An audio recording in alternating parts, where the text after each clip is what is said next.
So, a big problem, and we hear a lot about disabled people talk about dating, is will their partners accept them? And it's better not to have a parent relationship in the first place.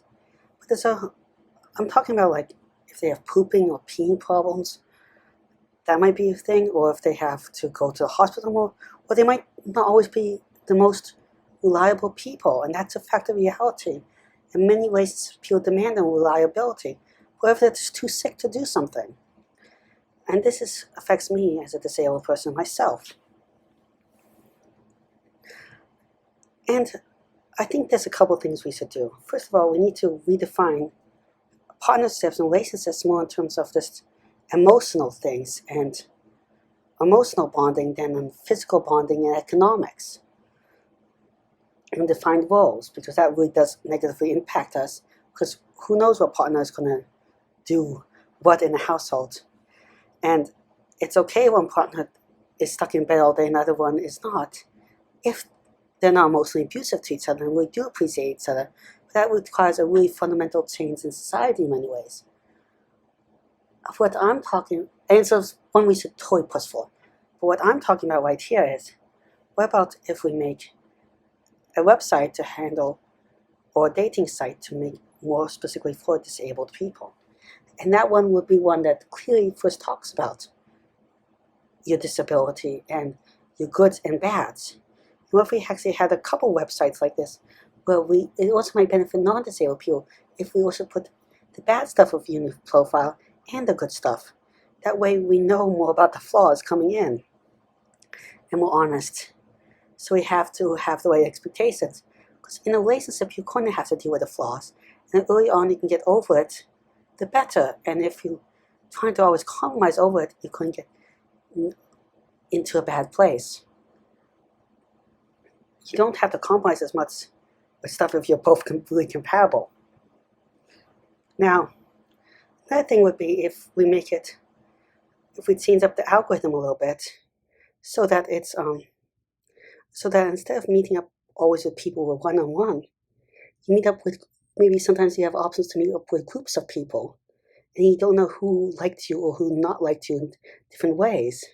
So you can have a group that tries to optimize a group of people, like 5 or so people, and that everyone, well, okay, let's make it 6 or so people. We don't know who, but someone in the group is meant for you or not.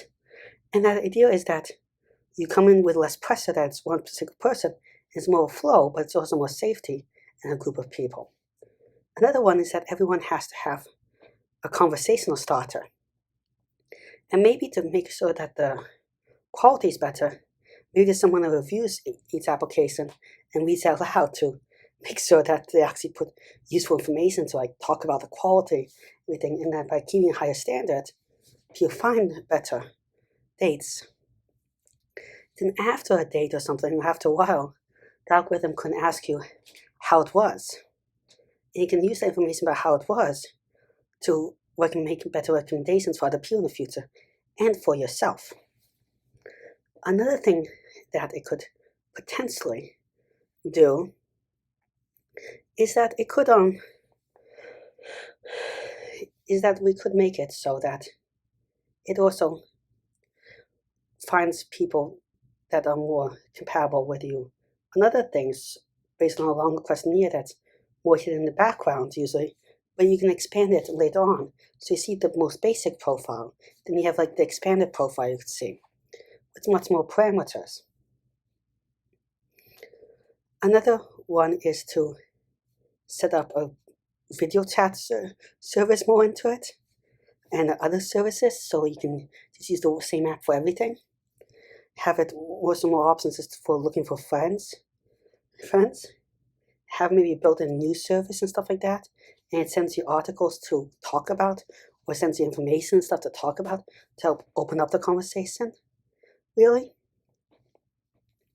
And a better report function for safety, and also before going into a date or something, maybe every time it tells you about safety resources, to just remind you about being safe, because disabled people and people in general, disabled people especially, are very vulnerable to all those horrible things in relationship. or some people in general, and just seeing the resources would help you out a lot. So that's just some quick thoughts about how to make a better website for disabled people. Thank you very much for listening. Please like and subscribe. It really helps the channel out. I'm trying to reach 1,000 subscribers in a year and 4,000 watch hours, which is really hard. With your help, I think you can do it. Also, if you have any ideas for future videos, comments, or suggestions or questions, please leave in the comment section below. Again, thank you very much. Goodbye.